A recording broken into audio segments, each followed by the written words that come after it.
Something that you are known for is educating with tools that touring-specific people might use every day. There's no tool tutorials, right? There's no one sitting there in second person saying, this bit is different from this bit, and here's why. And I just want to make it as accessible to anyone because it could save their life too. What made you want to fix things? I got sober at 22, and I remember holding onto tools helped my hands shake less.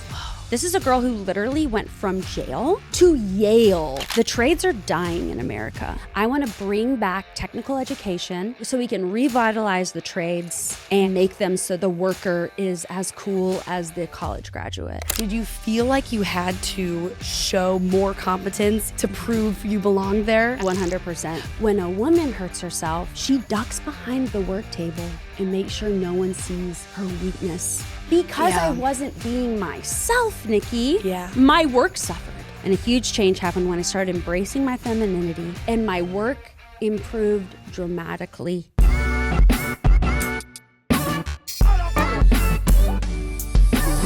Through bedside and virtual programs, Musicians on Call has delivered the healing power of music to over 1.2 million people in hospitals across the country.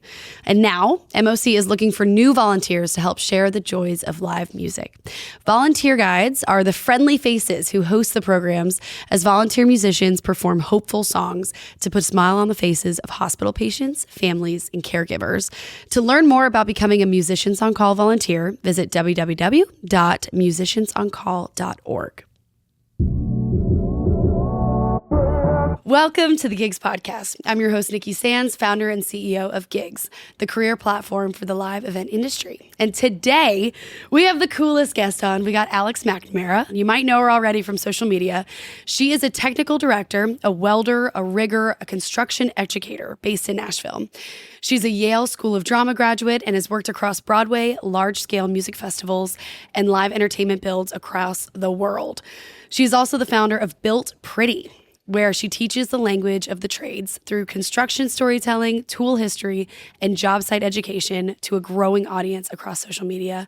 Alex, welcome to the Gigs Podcast. Nikki, I'm so excited to be here. You look amazing. Look at you. And we're matching with our roses. I know, with girl. our flowers. And I love it. You look incredible. Well, it's Built Pretty. This is, I can't wait to get into this because you do a whole world that I know absolutely nothing about. Mm-hmm. So I want to start with something that you are known for is educating with tools that people use every day or that touring specific people might use every day. Yes. And new ways to use them or specific cool uses. Okay. Can we start with that? So I'm super excited to show you and your audience all these tools because there are things that help me throughout whenever I'm on the road, whenever I'm on job sites, and I hope they may help them. And I think maybe they'll be in some tool bags already, but let's pull out the first one. Let's go. Okay. Now, if you don't know about this tool, this is the Klein 11-in-1 Impact Ratcheting. It's a ratcheting impact driver, right?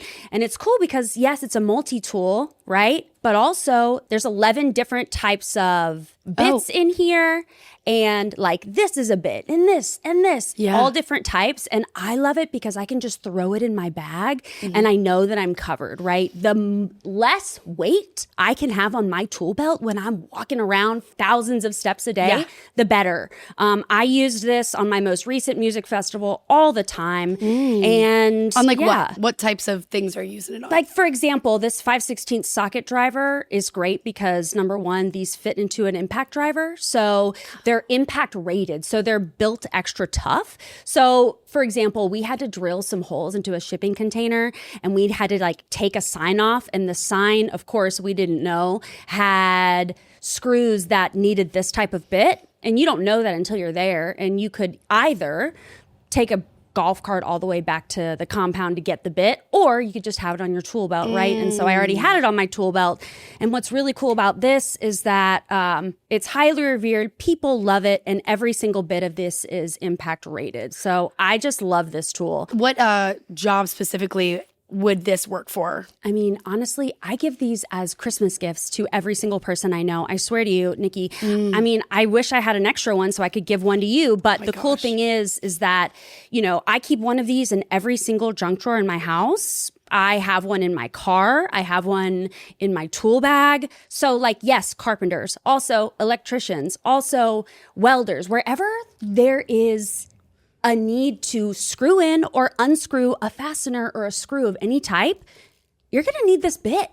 It's just really cool. So what is it called again? It's an 11-in-1 ratcheting screwdriver. And if you go onto my social, you'll be able to see it. I'll have a whole thing for the touring technician. Wow. Yeah. And I love that you have these bomb-ass nails, too. Oh, thank you so much. Isn't it hard to work with long nails? So I just got off a show and my nails were a little shorter than they are now. Yeah. And whenever my nails are shorter than this, I feel like a homeless person. Yeah. You know, like, and so yep. They weren't all the way down. I think they were a little longer than yours, and they felt great. I was able to do my whole job in them, but as soon as I got home, I got the longer ones. I got the tips. Yeah. You want to feel like a girl. I want to feel like a girl. I gotta feel like a girl. You know, like this is my touchstone. Oh yeah, girl, absolutely. ASMR. Yeah, there it is. Cool. So if you switch it the other way, you can ratchet it tight, or you can ratchet it, or you can unscrew it.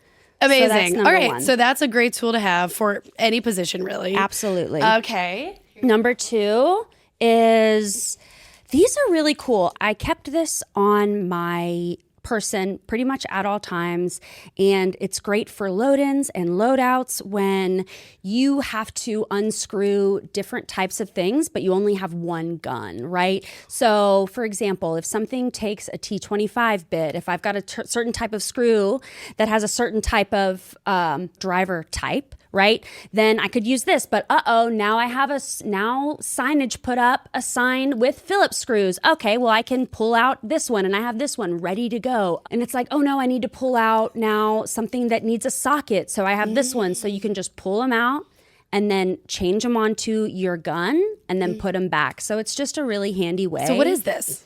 Of carrying, what is this thing called? I think I call it a bit holder. Okay. Honestly, I don't even know. I found it, I think, at Home Depot. I Cool. think that they sell them everywhere. Again, it'll be on my little list that I'll make for y'all. But it's great because, they're pretty robust. They hold bits really, really well. And you can, pull these out pretty easily, which is nice because I've had them in the past where they're kind of flimsy. So yeah. Anything. I'm not handy. Girl loves a gadget, okay? Girl loves a gadget. I am not handy. So like you would be my favorite person on the road to be like, hey, can you fix this? Yeah, Like, absolutely. what made you want to fix things, and because you have to learn those skills, or did it just kind of come to you? My mom actually taught me how to use tools back when I was a kid. Really? Yeah. A lot of people learn from their dad. My dad was a software salesman. He was on the road and he's a salesman. And my mother was the one, she had 4 kids. Wow. She's not going to and she was a homemaker. She's not going to pay somebody to come in and fix the drywall. This one time, I had 2 younger brothers, okay? And I don't know if you have brothers, but they crazy. And this one time, my mom passed by a hole in the wall that looks like head-shaped, right? So she pulled my brothers aside and she took their heads and she measured them one by one in the wall and figured out, because both of them said, we didn't do it. So she was like, okay, give me your head. Measured them in the wall. And she said, okay, it was Timothy pushed Thomas's head right into the wall. That's how it happened, right? So, that's kind of where I learned all this stuff. And what's really cool about that is I started off as an actor, though. I wanted to be a movie star when I was a little girl and all throughout high school. And then I was a theater major down the road at MTSU. Fabulous. And I was a dance minor. And then honestly, I got into partying way too much. And I couldn't stop drinking and I couldn't stop using drugs. And I remember being 22 years old with nowhere to go, feeling so desperate, feeling like I couldn't keep my head above water and that I didn't have anywhere to turn. Wow. And so after that, I asked my parents to put me into rehab And of course they say, honey, you're 22 years old. Do you have DTs? And I look at my mom and I'm like, I don't even know what DTs are, you know, because they're looking at their daughter who's an acting major, who's a dance minor. She taps, you know, she was Belle in Beauty and the Beast her senior year of high school. You know, she was Roxy Hart. And they're looking at her and they're like, there's no way that my daughter could be an alcoholic, because they think of alcoholics, they think of drug addicts as people who live under the bridge, you know, people who are actually homeless and not just homeless looking when they don't have nails. But I remember, but they put me into rehab anyway, which I was so grateful for. But also props to you for recognizing I need help. Yeah. I mean, that takes a very strong person. Thank you. My older sister was a huge hand in that as well. You know, she was just saying, honey, let's just like get you somewhere out. Even for a little while. I remember she said to me, she said, you don't have to quit drinking forever. Let's just quit drinking for 30 days. And I said, okay, great. Wow. And then, you know, when I got out of rehab, I was still acting a little bit. I was a senior in college. Yeah.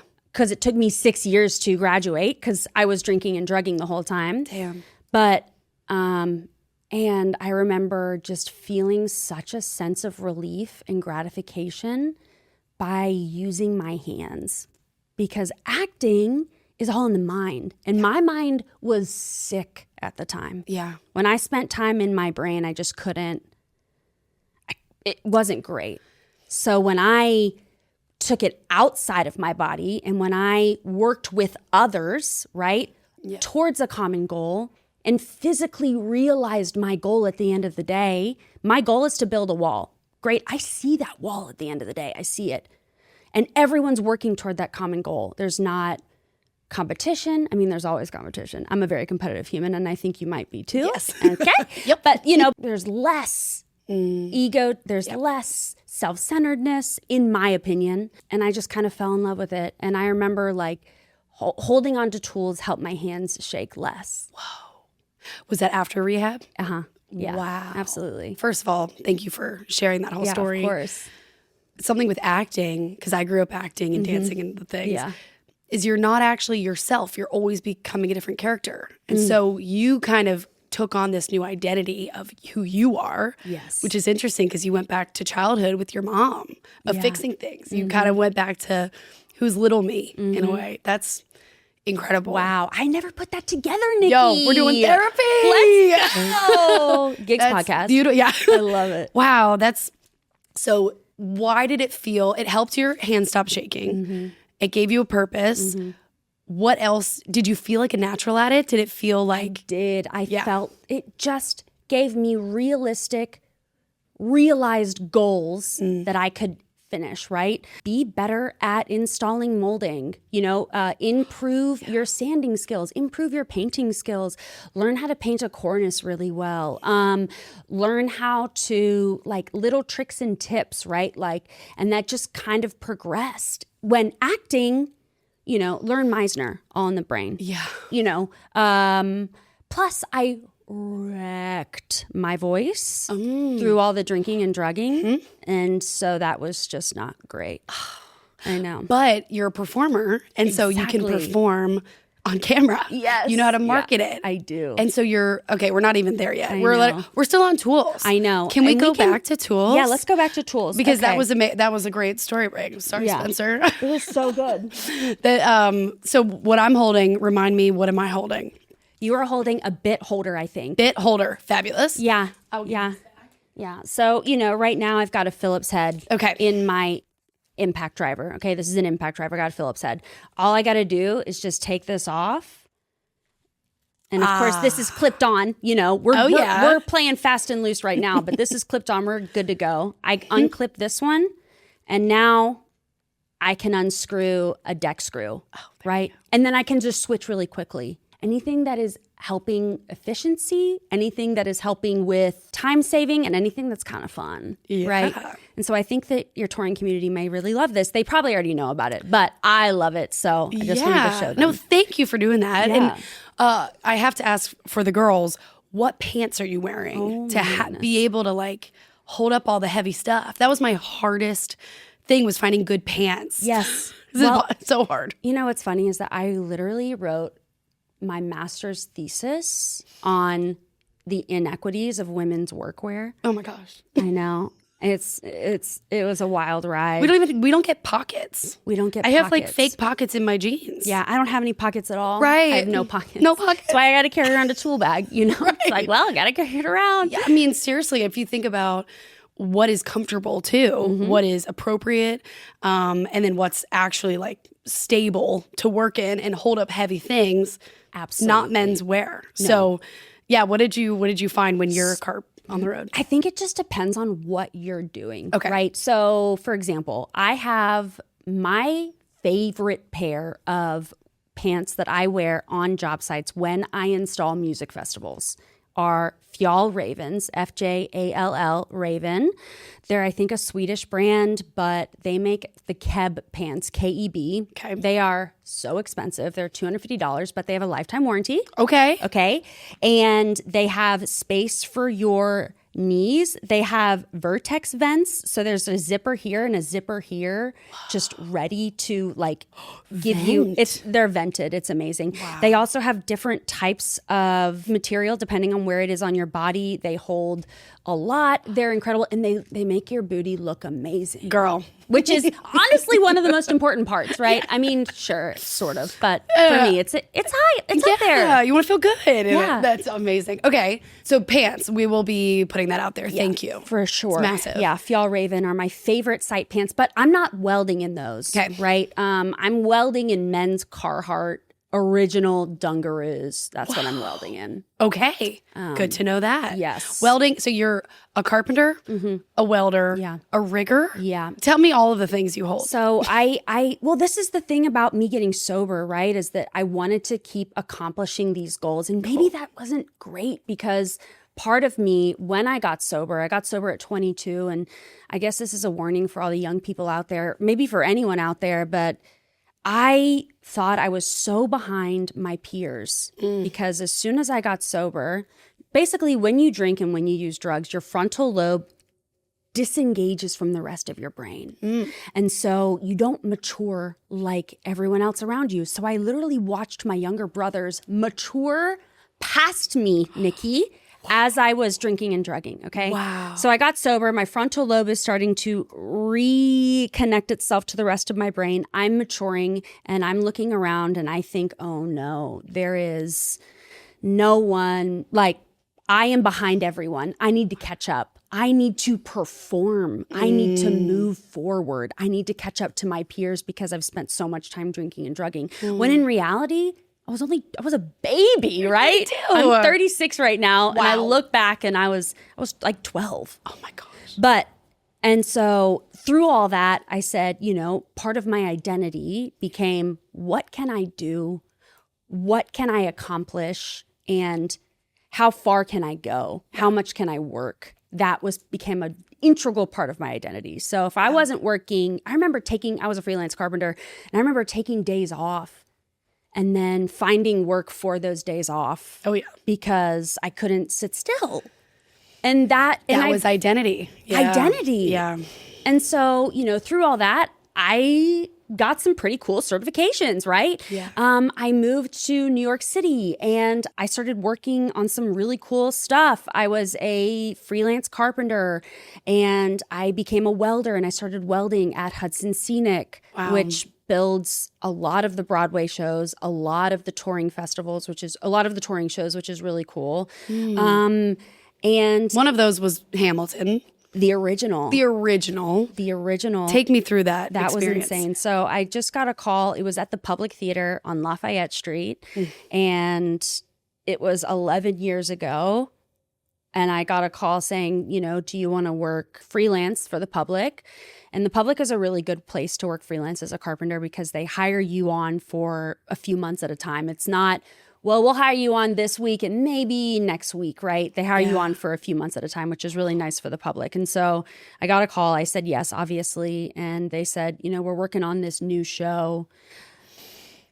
And I said, okay. And everyone's really excited about it. I meet Lin-Manuel Miranda. He's really nice. But the whole time, I remember meeting him And he's making this long speech, and it's all of us together. And all I'm thinking about is the longer he talks, the longer I am away from the buffet that is right behind him. You know, That's crazy. And I learned on that show how to use an oscillator because there were all these little notches and all these beams and posts. And, you know, Cool. I was part of the team that installed the turntable. And I remember, you know, the candles that came in and out during the dream sequence, I think, like I was a part of that. And everything. What's really cool about that set is that it's simple. It's a simple set. There's a turntable. There's a couple tricks. There is a staircase that moves up and down on a hinge, right? Yeah. And then there's another staircase that wheels around. That's about it. Yeah. And the cool thing about that set and the brick from that set is that it matches the brick from the public. Wow. So I don't know if they changed the, I don't know if, and they did that so they could, number one, save money, right? And number two, make it so it, you know, feels good. But the back wall of the public theater on Lafayette Street is the same brick that is used in every single show of Hamilton. I'm pretty sure. Wow. Because they did it to match it, and why would they change it afterward? Right. Yeah. That is, and to be one of the biggest shows of all time. You had I'm no seeing idea. it next week, actually. I'm You going to New are? York. Oh, Yeah, my goodness. For only the second time, but I've seen it twice. And I wasn't able to get a ticket then. Like Leonardo DiCaprio couldn't get a ticket back then. Jeez. Truly. Yeah, that was, yeah. But I mean, for you to be an actor and, you know, a theater major. Yes. What did that experience mean to you? From being on the stage to be the performer to then be the techie. Like, how did that feel? Honestly, like, it kind of felt like another job. I didn't know if I knew the impact that Hamilton would make. I just thought everyone was super excited about this rap show. Yeah, right. You know, I Totally. didn't know what was going on. But if I knew the impact, I think I would have looked around a little more. But I have one photo from that whole thing, right? And it's a photo of the cable that is all in my way that the Sparkies put there, right? Like, that's what it is, right? Yeah. But that's the point of why someone like you is a great person to work in this industry, because it is about the job. Yeah. It's not about what it could be or the glam or any of it. It's you're good at what you do. You love the trade, the craft. And that's why you have the personality and you're the right person for working these things. Thank you. Okay, so you're working that. How old are you at that time? 25. I'm 25 years old. Okay. Yep. You're living in New York, and you had just gotten out of MTSU, out of rehab. You were Yes. learning this world up there. Yeah. What happens now? I was 3-ish years sober at that time. Okay. I moved to Albany, New York, and I was a carpenter up there. And then I went to Williamstown Theater Festival, which is this well-known summer stock in the Berkshires. They teach you by fire hydrant, basically. I mean, you are working 60, 80-hour weeks, and you are busting your booty because they put on what the great thing is that it's, you know, where Broadway goes to summer. So they put on these Broadway style shows then may go to Broadway, right? The Visit was there. The other show by Lin-Manuel Miranda started there. Parade started there. There's just all these amazing shows. Meryl Streep summers up there a lot. You know, her daughter Louisa summers up there a lot. They act in those shows too. I met Matthew Broderick up there while he was doing a show up there, you know, and like, so they're pre-Broadway shows. Producers go up there and they say, okay, maybe this could work in Broadway if it works for this thing. So, you know, the budgets are big. And we have a lot of people working on them, but that means it's a lot of long hours. So, but that's where I kind of cut my teeth. That's where I started. It's where I got a lot of the contacts that I then moved to New York City for. It's kind of where I started. That's where I made lifelong friends. It was amazing, but it was tough. It was hard. From there, I moved to New York City with $200 in my pocket and my guitar. And I didn't have these nails at the time, which is why I could play. And my tool bag and a suitcase. And I lived on a friend's couch for a couple months before I could afford rent for myself. Wow. And I did that. Number one, my parents, if I failed, my parents would help me out. Now, I didn't have to ask them, but I was able, that security blanket was there. I'm just like, naming my privilege at this moment. Of course. But when you are a freelance carpenter in New York City, you can't say, hey, I'm going to be there in September. What work do you have for me? No, you have to be able to be at the shop the very next day. Yep. So you can't really look for work beforehand.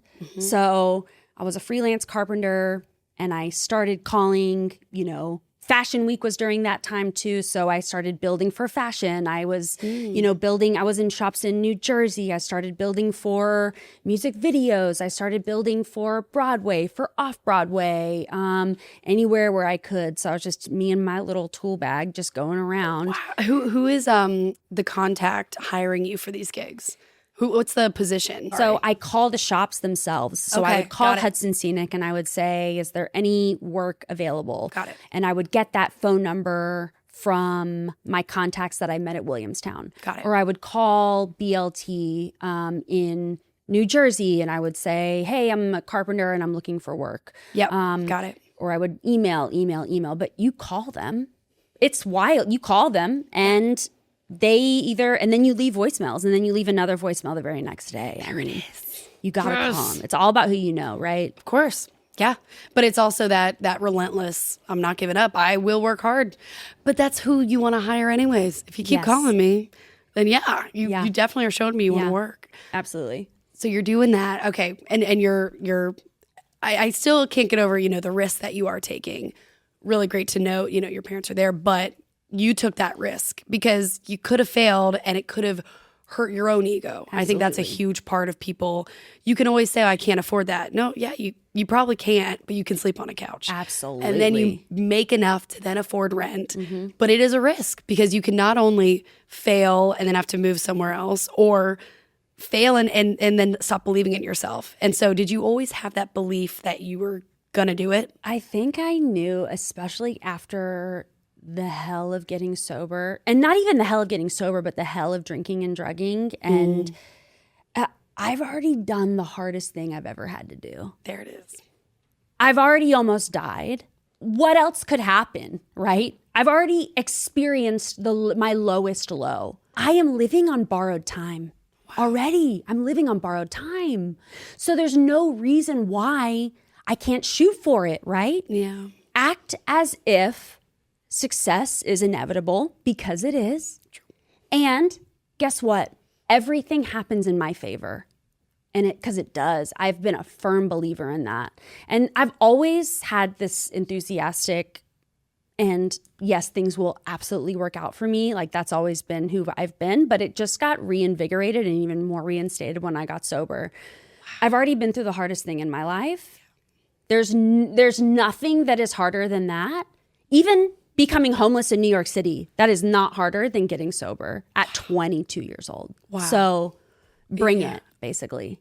Bring it. Yeah. Oh, I love that spirit. Okay, so you're working on Hamilton set. You're cutting your teeth in all these theaters. Absolutely. And are you learning that this is really what you want to continue doing? Do you ever have questions? So. Yeah. So I think after that, I get a call. A friend of mine who I worked at Williamstown with had a show. He was going to school at the Yale School of Drama. Mm-hmm. Now it's called the David Geffen Drama School at Yale or something like that because he made a sizable contribution and that's what it is now.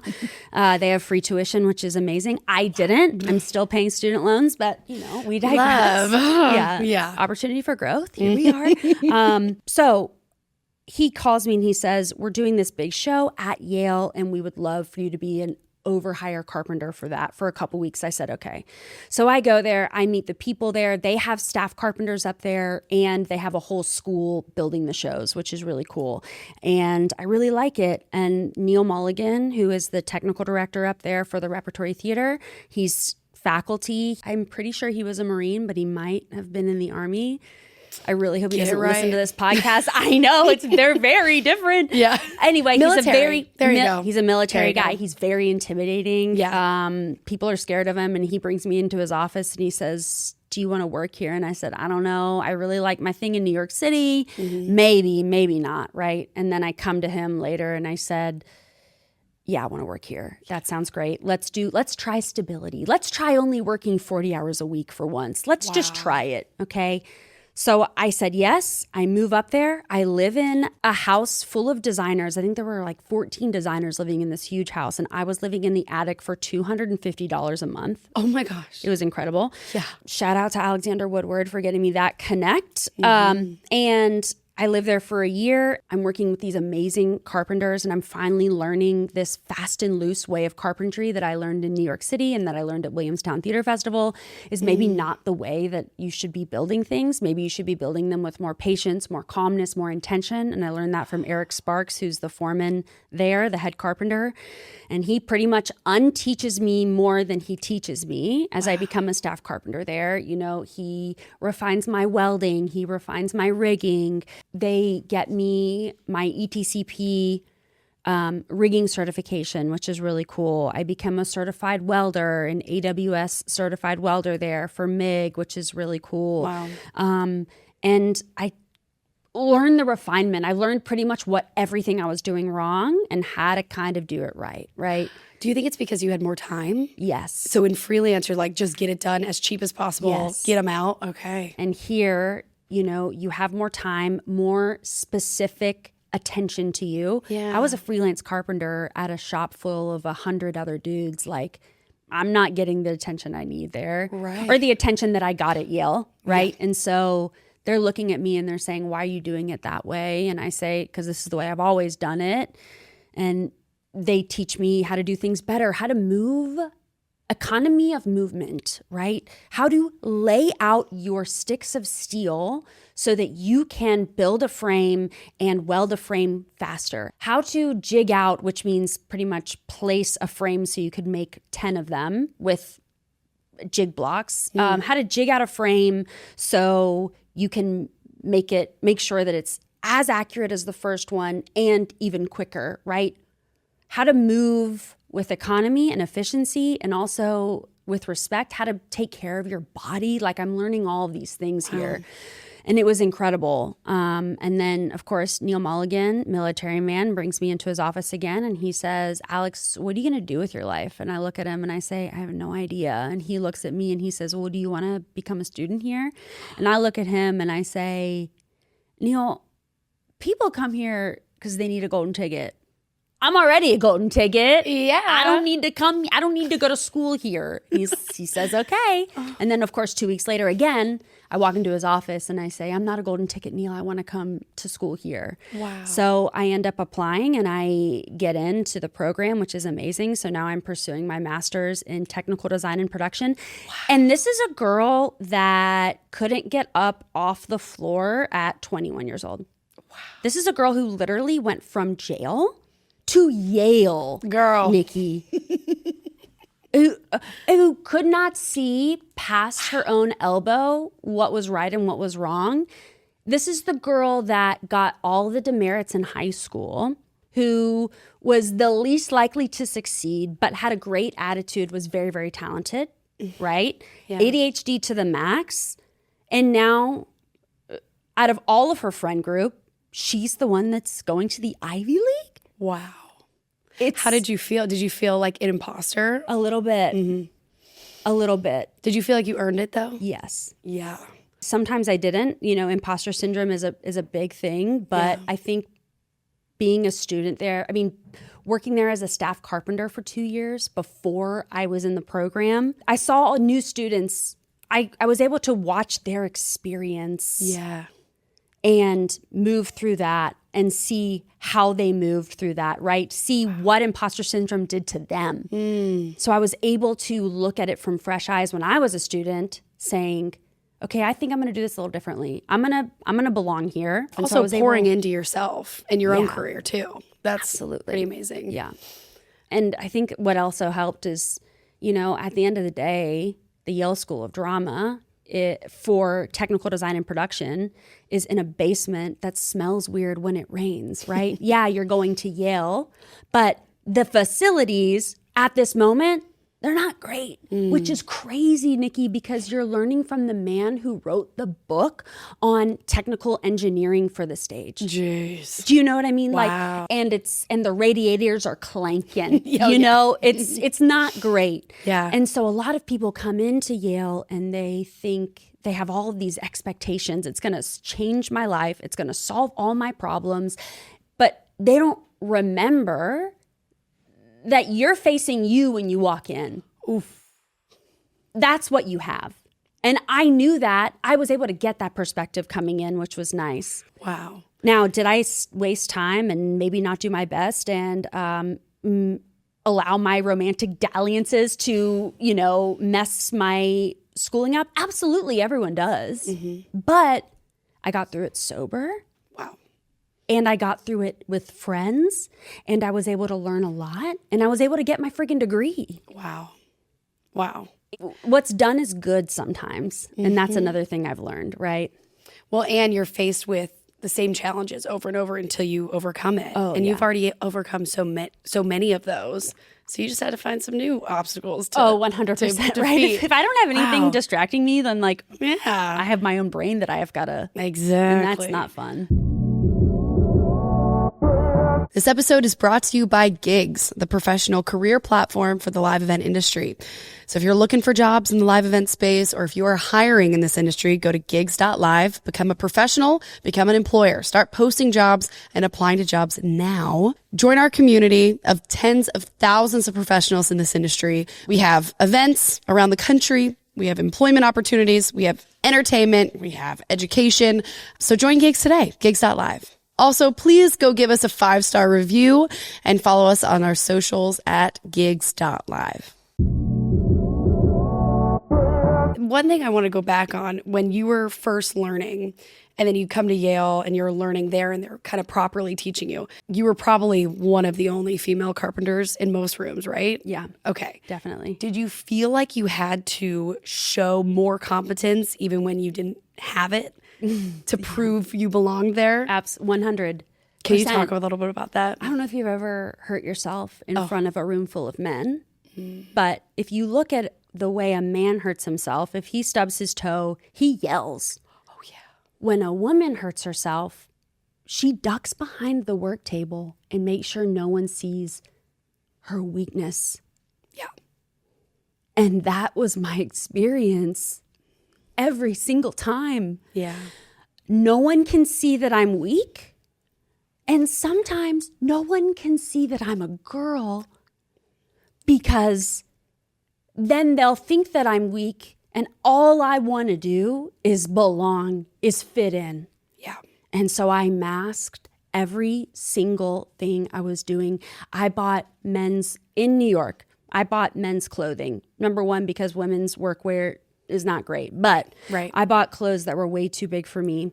I changed the brand of cigarettes that I smoked. Here's some crazy things I did to fit in, okay? Yeah. I changed the brand of cigarettes I smoked. I started smoking Marlboro Reds. Gross. I'm nicotine free these days, thank goodness. Oh, it took a lot. I started cussing like them. Yep. I started spitting. There was a moment in time where I was spitting on the ground, which is insane. Just all these things that I did to try for them to accept me. And guess what? They knew I was a girl the entire time. Dang. What gave it away? Dang. Dang it. And because I wasn't being myself, Nikki, my work suffered. And maybe they didn't ask me back to these freelance gigs because they just see this girl who's not really sure of herself, trying to act harder and more tough, lifting things she had no business lifting by herself. Oh, yeah. It was tough. And I had to learn all of those lessons the hard way. But I was in production, so there were definitely more women there. But I was talking to my friend who's like the same size as me, and I'm 5'4". And we talk about how if we're lifting something that's way too heavy and we really can't do it, and the guys are like, oh, can we help? It's like, no, I got it. Don't treat me differently. But also I do need help. Yeah. But I don't want you to think that I need help because I'm not weaker than you, but like I definitely am. And so it's such a hard balance because you feel like you need to look way more competent, because if they have to help you, then why wouldn't they just want to replace you with a guy? Yeah. That means it's taking time out of their workday. Yeah. It literally gives me chills. I relate so hard with what you're saying. I have chill bumps right now, but that's my experience. And also, if somebody asked me, do you want help? I would be more able to accept their help than do you need help? Ooh. I don't need anyone's I don't need help. nothing. I don't need anything. But really, I actually do. No, totally. And it was only, yes. And then a huge change happened when I started embracing and it took years of just trial and error. And a huge change happened when I started embracing my femininity. I started wearing clothes that fit. I stopped cussing so much. I started getting my nails done, and I stopped spitting. Thank goodness. That's crazy. Disgusting. I can't believe it. It was only for a few months, and it was only working with this one company. Of course. But I just had to. I don't know. You mirror. Yeah. Totally. And my work improved dramatically when I was myself, and I started asking for help. And guess what? Guys want to help you. Yeah. They want to help you. They want to feel needed. So let them. Yeah. Right. Let them. And they don't know. And another thing too, I have a whole series about this on my Instagram. This is amazing. But another thing too is, let guys call you pet names. I used to get so angry when they would say sweetheart, cupcake, da-da-da-da. They're just trying to include you in any way they know how. Yeah. Probably 1 time out of 10 they're being creepy, but usually they're not, right? Yeah. Usually they just don't know what to do. Yes. When there's one woman in a shop of 100 guys. Right. And so you getting angry that they're calling you sweetheart is actually putting you against them. At the end of the day, Nikki, I need to get hired again. And in order for that to happen, I need to be on the same side of the table as them. Yes. And this is a lesson that I learned the hard way. And so when guys call me sweetheart, I let them. When guys ask me if they want help, I absolutely let them. Yeah. And, when guys compliment my outfit, I say thank you with a smile. And I don't automatically assume that they're out to get me these days. That's a huge change. Because they're not. Yeah. The line that would piss me off was, oh, we shouldn't say this because we're around a lady. And I would be like, well, I can fucking blah, and I would just cuss like crazy. My mouth was crazy on the road. Yeah. And then I would be like, no, it's fine. You can say whatever you want around me. But I mean, deep down, it really bothered my soul what I heard them say. And so then it finally, again, embracing the femininity of like, yeah, don't say that around me, you nasty. Like, I don't want to hear that. Because and I think that's just being comfortable in actually who you are. But maybe it takes feeling competent. So when you don't feel like you don't know what's going on. And so I wonder if you can get there even not knowing things. Like, oh, you're still learning? Okay, well, it's probably just pride. It's probably just ego being like, no, I got it. When you totally don't got it. Wow. 100%. What do you do when they are like, it is a creep? Like, what do you do as a woman? Intuition, you do know when they're well-intentioned, whatever. And maybe we don't even need to go here, but if they are a creep, have you been able to go to a manager or something? Okay. Yeah, I've got a foolproof method for this, actually. Let's go. Number one, when I first get onto a job site, girls, are you listening? Are you listening, girls? You told me never to look at that. I'm looking straight at it. Girls, when you first get onto a job site, the very first thing that you're going to do is you're going to find the biggest, baddest guy on the job site. Make sure he's not a creep. And then you're going to make him be your friend and mentor. And he's going to become your protector. Yes. And you are going to get him candy. Okay. You're going to get him coffee. You're going to, oh, you're so strong. Like, you're going to tell him how strong he is, how smart he is. And he's also going to teach you a whole lot, because all men want to do is talk. That's all they want to do. They just want to brag, and they just want to tell you stories about the better days. And you're going to sit there and you're going to listen to them, because in the hours of them telling you about the better days, guess what? There's a lesson or two for you. True that. And then when the creepy guy comes up, you're never going to go to HR. Don't go to HR. You're never going to go to HR. There's no HR. There's Joke's on you. HR is a cat. Yeah. HR is a cat. Yeah. We named our cat HR, and that's what it is. That's awesome. You're going to tell your protector what is happening, and then you're going to say, and then the protector's going to handle it. And in that moment with the creepy guy, this is my experience, okay? Again, it may not work, and it's not HR approved because, again, we don't have HR. Yeah. But in the moment when they I had a guy try to bite my arm one time. Okay. And I looked at him, doe eyes. And I looked at him and I said, please don't do that again. I swear to you. That was weird, wasn't it? Hey, and then I complimented him. You are so powerful on this site and you are so strong and everyone loves you. And I really just need you to look out for me.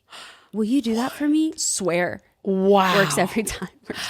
You bit me and I specifically asked you not to bite me. Yeah, I didn't even know that I had to say that, but like, I guess that's crazy. Instead, you went way into feminine. Yeah. Instead of my knee jerk would be to like, because go masculine. I've done that. Yeah. And then they call me a bitch. Right. And then they never hire me back because his opinion is way more important than mine. Of course. Damn. He's been there for years and I haven't. Damn. So I got to get him on my side somehow. Right. Because you got to remember, at the end of the day, it's not about my pride. It's not about my ego. It's about getting another freaking job. This is so fucked up. I know. Oh my gosh. Jeez. No, I know. Okay. I know. And hopefully, seriously, in like 5 years, this kind of conversation will be like, that's crazy that you had to do that. No, it's already crazy. It is already. This is. But it's crazy. It will get better. It will. It will. But that's, again, so many of the different areas, audio, video, lighting, production, have gotten a lot of more women in it. Mm-hmm. Carpentry and rigging, we have not seen that yet. No. So you've like majorly had to, and there are a lot of amazing women in those. It's very few. And so you've had to go even more deep into it. Yeah, you have to pander to their masculinity, pander to their intelligence, whether it's real or not, and then ask them for their protection afterwards. And then what they will usually do is they will usually double down because the last thing that you want to do, this is so messed up. The last thing that you want to do is make them feel like a fool. Yeah. Because then they're going to go on the defensive. And also, you need to get out of this dangerous situation that you're in. Yeah. You need to get back to your protector. He will handle it. You just need to be like, this very delicate situation where this man is close enough to you to bite you. You need to get out of it in a way that doesn't hurt you. Thank you for sharing that. Yeah. It's so fucked up that you had to experience that and all the other things I'm sure you've had to hear. Mm-hmm. And also just all the women that there's like probably a whole series that we could do on that, but that's not a now thing. And I'll just like the last thing I'll say about this is that is so like, I think that a lot of young girls don't want to get into these positions because they think that is the norm. It's not the norm. Not the norm. It is not the norm. It happens once every 50 times, once every maybe even 100, but it does happen. And you got to be prepared. But it is not usually. Yeah. The guys are super sweet and they see you as a daughter. Yes. Or a little sister. Mm-hmm. Usually. Yeah. So that's good. That's a good. Most of them are fabulous. Yes. Yeah. Absolutely. It's always just a couple and bad they're just apples. awkward. And you take their awkwardness as them coming on to you. That's the wrong thing. True. Yes. Yeah. I love that. That's huge. So let's get into Soundstorm. Mm-hmm. This is in Saudi Arabia, a $300 million budget festival. Yeah. Tell me about how you got involved and what that experience was like. I was working at Juilliard. The pandemic hit. I graduated from Yale, and then I moved home to literally muck horse stalls, manure out of horse stalls because it was the job I could get. Whoa. And then I worked as a project manager for a residential general contractor company for a little while. And then I got a job at Juilliard working as an associate technical director in Lincoln Center. So I got to move back up to New York City, the Upper West Side. It was amazing. Oh. And I loved it. And I worked there for a couple years. But at the same time, I have ADHD and I need to be in sunshine. And I was working 5 floors underground and there was no direct sunlight. And it actually was affecting my mental a little bit, right? Yeah. And I knew that there was no way for me to go up because my boss at the time, he's a lifer. His boss is a lifer. You know, I was kind of stuck where I was. And so my best friend, Rachel Fitzgerald, she works for Tate, which I saw that you interviewed some people from there. I love them. Great people. Great. Mm-hmm. She works for Tate and she said, well, do you want to work music festivals? And I said, heck yes, I do. Get me out of here. And so again, I left a full-time job with pension and benefits and a very well-paying for what I was doing in a true one-bedroom apartment in New York City on the Upper West Side, not a studio, true one-bedroom, washer-dryer unit in the kitchen. Dang. Okay? Yeah, I don't want to brag, but living a high life. Brownstone. Wow. Okay, left all that to work a freelance gig. And everything happens in my favor, right? I didn't leave it for another full-time job. I left it for a 2-month contract where I didn't know if I was going to get work after. Of course. And I was a project manager there, and I ended up working for their VIP system, their VIP branch of the festival. Cool. And it was my very first time overseas. No, it was my very first time in Saudi Arabia in the Middle East, and I didn't know what to think, In 2019, women were given the ability to drive. Yeah. Right? So it was a wild going over there. When was this? This was in 2022. Okay. Yeah. All right. Yeah. So not very long after. And here I come with long blonde hair. I'm 5'8". I've got light eyes and Saudi Arabia has a bunch of money to spend. Yeah. They are trying to up their tourism as much as possible. So they get money from the government, they get money from the royal family to build these huge music festivals, right? Cool. And they don't care about the bottom line. They don't care that they lose money on a music festival, right? So where Coachella is maybe, and I'm throwing spit at the mud, but maybe Coachella is maybe a $30 million build for a 3-day festival, 2-weekend festival, sorry. Soundstorm is like a $300 million build for, a 3-day festival. And they don't care because they have these government incentives and they want to boost tourism, and they also want to teach locals how to put on big events like this, right? Yeah, cool. Which was really, really cool. So you were leading like 600 people, weren't you? I was, yeah, that was wild. As a woman, leading, yeah, not the language that most people spoke, right? Yes. So I learned construction Arabic. Oh my gosh. Right? So which is funny because I learned that the word for the Arabic word for hammer is oh my gosh, shakush, which is fun. Yeah. Things like that's what I learned. Shakush, like hammer, drill, tomorrow. How do you say it'll be done tomorrow? So I know when they're lying or, all this kind of stuff, or when they're trying to exaggerate, right? Yeah. And it was a huge culture shock, but it was also so my most last gig, right? Yeah. I was working and we had to move this building. Okay, moving a building. Just move it. No biggie. Let's just move a building. So we pulled it apart, and we only moved it like 30 feet. Oh my gosh! And they just wanted it moved, right? So they had the money for it, so let's do it. So and I was in charge of all of these contractors, and I would meet all of these contractors in the morning, and it would be me and all of these contractors who had multiple workers working for them. Right. And I would meet with the contractors, and I would have to make sure that they understood what I was saying. So maybe I had a translator, or maybe they did, and then you kind of hope and pray that it all works out, and you end up just being a babysitter and a micromanager, right? The reason why I'm good at this job is because I'm relentless. I don't trust anyone or anything. And so, they say it's done. I already checked it and I know it's not. And you know how to do the job. Exactly. They say we'll finish tomorrow, and I'm like, I know that Muhammad, the crane guy, is off tomorrow, so I know that that's not true, right? So you got to know the people, know the processes, and know everything about it, so that and it's not their fault. That's just kind of their culture, right? They want to say yes, and they don't take working with a woman as seriously as they do working with a man. So maybe they'll be like, "Yeah, darling, it's fine. Of course it'll be done tomorrow." Meanwhile, I've got to go to my bosses, who's working with the literal royal family, and say, this will be. So I got to know if it's right or wrong. Wow. Had you worked with a team that large before before managing this? No. Wow.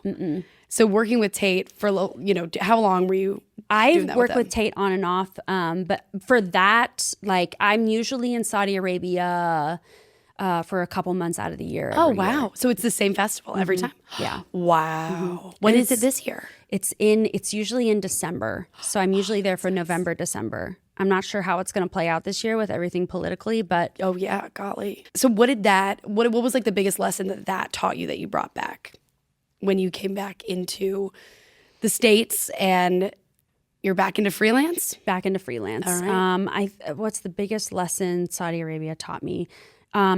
Being kind is the number one thing. Kindness will get you farther than anything else. Also, it's really important to understand the cultural norms of the different types of people that you're working with. Okay. It's really important to understand even, there might be one country and another country, and those countries were at war 100 years ago. Yeah. But there are still remnants of mentality where one country doesn't like the other country. And maybe, it's like the scaffolders are from one country and the painters are from another, but you really don't want them to be working in the same place at the same time, maybe. Wow. Or even maybe they have to, but if you can understand that, yeah, you have to understand the cultural background of these people who you're asking to work and understand how they work, right? When they say, for example, like the Arabic word for yes is usually inshallah, right? It means God willing, okay? And so a lot of the Westerners who go over there, they hear inshallah, inshallah all the time, right? And they think of it, the Westerners, they think of it as like, no, I don't want you to say inshallah. I want you to say, yes, I will absolutely get it done, right? Yeah. But people who are Muslim, when they say God willing, it means yes, because that's their devotion to God, right? But you have to understand that in order to work with different cultures. You've got to understand different cultures, and your understanding will get you so much farther than anything. Yeah. But in order to do that, it's working with them over and over again, right? And I bet working in New York got you some actual exposure to different cultures too. Definitely. Looks a lot different than Nashville. Absolutely. For sure. Yeah, that's I can't believe we're like already an hour in, but we have to get to Built Pretty. Please take me into what you built that you're now teaching to over 300,000 people. Crazy, right? What started this? Take me through it. Okay, so I was working in art fair in LA last January. It's wild. And I was on a forklift and I decided to set up my camera and to talk about the different types of wrenches that were on my person. Love it. Just in case somebody wanted to know, right? Mm-hmm. And then that video, I had a lot of fun doing it. So then I got some positive reinforcement. So, which I love because ADHD, right? Love the dopamine. Love being told I'm doing a good job and love a hyper focus. Okay. Love it. Yep. And so I'm like, I'm going to be the construction teacher of this century. Anyway. So then I say, yeah. And so then I talk about the different types of hammers and what they might be used for and like hammer weights. And then I did a video on the difference between an impact driver and a drill, and people are loving it, but I only put it on TikTok, and I'm growing on TikTok. And then I do the history of the Phillips bit and the Robertson bit and how it was like only through World War II that it was able to create. It's just, there's a lot of drama there, but the history and how like the drama of it and how it involved Henry Ford and Canada and all this kind of stuff. And that popped off on TikTok. So I thought, well, why don't we just try to put it on Instagram? Instagram doesn't love what I do, but let's just try it anyway. Put it on Instagram, and it immediately popped the F off, Nikki. Wow. And so then I started posting more on Instagram and about, tool history, about how your level might be lying to you, about pretty much the things that we experience every day, right? The things that, a tradesperson or a production person, it's so easy. putting it out there in front of the lay person, and they just started eating it up. Cool. So your audience is more people outside of the industry? Oh, 100%. Wow. Yeah. It's only when I started saying, I literally made a couple videos with, it was like the Kevin Hart, like, where are you going? I don't know yet. Da-da-da, you know, that a lot of production people actually started following me, and that was only a few weeks ago. Yeah. Well, I think that's how we found you. Yeah. But, you know, it's people who are homeowners, some women, but it's like 60% women, 30%. Cool. No, 60% men, 40% women, 35 to 45 mostly. And it's, you know, wanting to know about tools. So I had 1,600 followers May of last year, and now on Instagram. And now I have 327,000 followers. Girl. It's wild. Because no one else is doing this. Yeah. No, that's really, you found a niche. Yeah. It's really cool. Well, I found that, you know, all of these like there's no tool tutorials, right? There's build this shelf with me, and I'm going to do a voiceover in third person, and I'm going to show you how I build the shelf, right? Yeah. But there's no one sitting there in second person saying, this is different. This bit is different from this bit, and here's why. And here's why each of these were invented the way they were invented, and here's who invented them, and this is why this is important to you. Cool. And also, this might be why your house doesn't fall over, right? So, like, let's bring that into it. And so, people are interested. And it's really exciting. And another reason why I, you know, put Built Pretty out there is to show women that you don't have to look like a man. You don't have to be masculine. You don't have to swear up and down in order to belong in the trades. Period. You don't have to do that. You don't have to look like a guy. You can be yourself, whatever that looks like. Yeah. And you can do just fine. And you can do the job.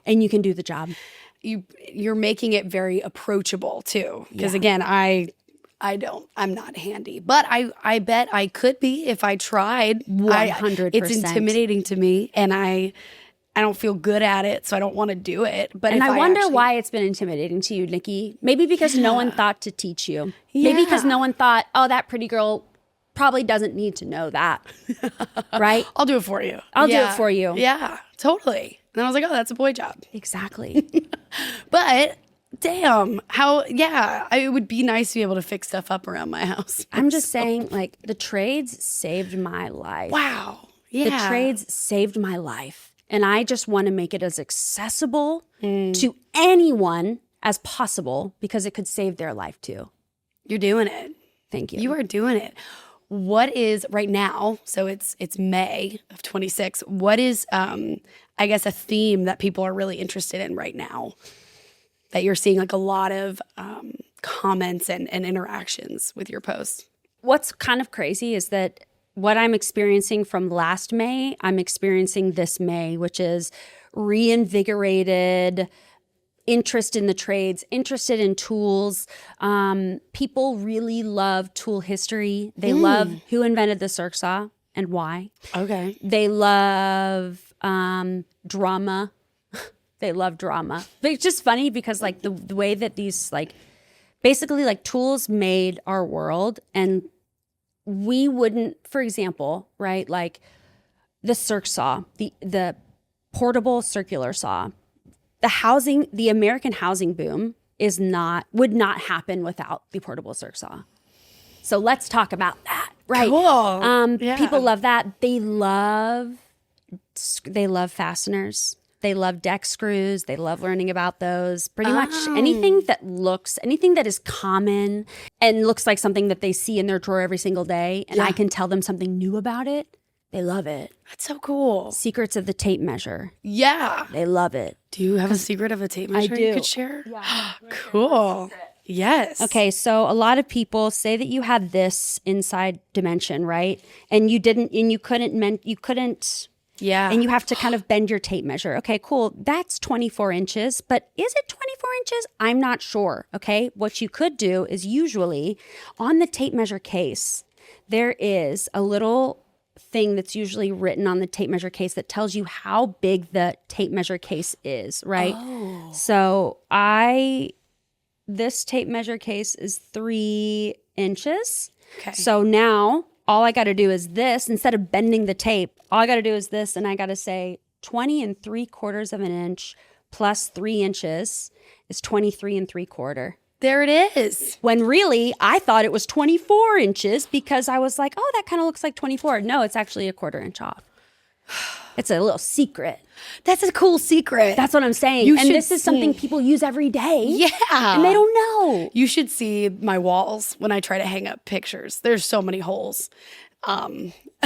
Listen, on I'm the picture. Nikki. I'm That's here a for you. great girl. hack. I know. Golly. I know. I love these. All right, that is too cool. It's a cool hack. Thank It's a cool you. hack. My pleasure. So everyone just needs to follow you to keep learning about this stuff. There's so many things that I wanted to really get into.